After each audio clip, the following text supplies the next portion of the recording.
Yo, what's good YouTube? It's boardzy, and this is going to be a video addressing the state of the mouse market, the future of my channel, and a quick main peripheral update while you are here. So yeah, my big announcement is that I am going to be refocusing my channel outside of just individual mouse reviews. And this does not mean I'm going to start like reviewing PC parts or audio.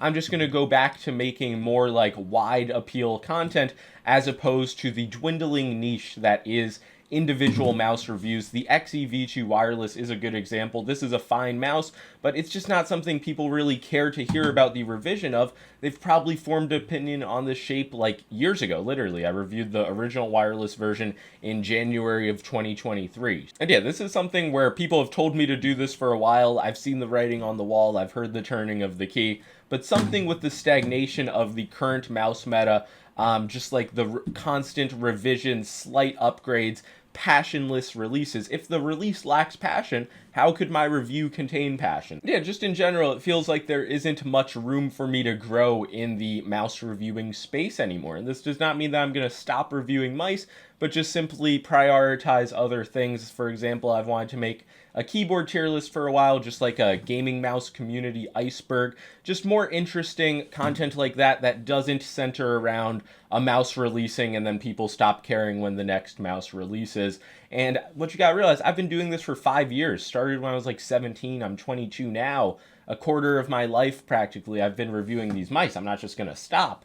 But eventually at some point, like Rocket Jump Ninja, you do graduate from mouse reviewer to mouse designer. You can possibly read between the lines there. So yeah, truly the way I view it is not that I have burned out, rather that the mouse market has burned out. Jake, you made a good video on it about the fact that gaming mice have peaked and there's just a mouse for everybody that already exists. So the new releases are just not going to command as much attention. What I'm trying to say is if you see a lower percentage of my video output being simply individual mouse reviews, don't be surprised. And yeah, if you guys do have any content requests or suggestions, I am all ears in this transitory period. But yeah, it's not like there's going to be a total 180 of my channel. I'm still going to stick to the big three: mouse, mousepad, and keyboard primarily. But yeah, just expect a bit of difference. And yeah, as for the main peripheral update, I made one of these like less than 6 weeks ago, so not a lot has changed. I did get in the Molten Edge pads from LaundaPad, obviously made by the Whale. So yeah, as for what I've been testing recently, it's been mainly these, but I don't love all of them. Specifically, the Riz and the SR are just complete mud pads, really regardless of the skate combo, just way too controlled, like high friction levels for what I prefer. The two that I've really enjoyed have been the ADHD and the Blitz. I mean, ADHD is a pretty incredible name. It was advertised as like a G640 alternative, and yeah, I think this plays like a slightly more controlled Saturn Pro.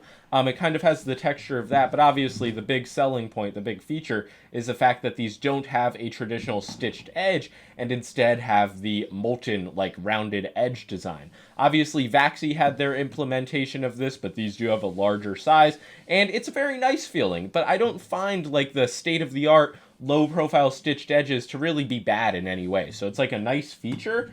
I don't have anything to report about the quality of it on the 2 units I've really put a good amount of time on so far. But yeah, if you are a speed pad lover, this definitely is not the lineup for you, with the exception of the Blitz, which, especially after a period of break-in, does play pretty quickly. It has noticeably way lower dynamic friction than any of the other pads, so I can definitely give these a recommend, but it's not like they're going to be the only pads I wind up using. Very high quality stuff though, and I will cover them more in depth at some point. For the mouse, since I made my last video, I've been using the Viper V3 Pro a lot. I don't really know what inspired it, but I kind of just plugged it in again one day, and it's like, yeah, this is absolutely a top tier mouse. It released over a year ago at this point, and nothing in the market has really challenged it in terms of flagship releases. Another thing I'm talking about with this mouse market stagnation.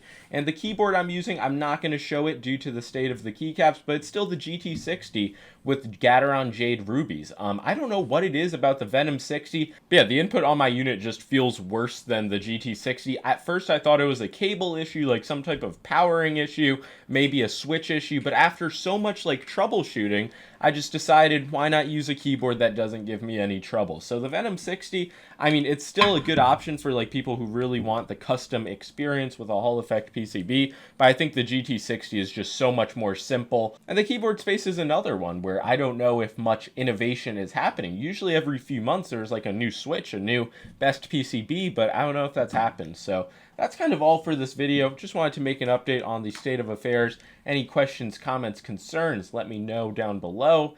And yeah, that's going to be all. Peace out. Obviously, plenty of other mice, mouse pads, keyboards are usable,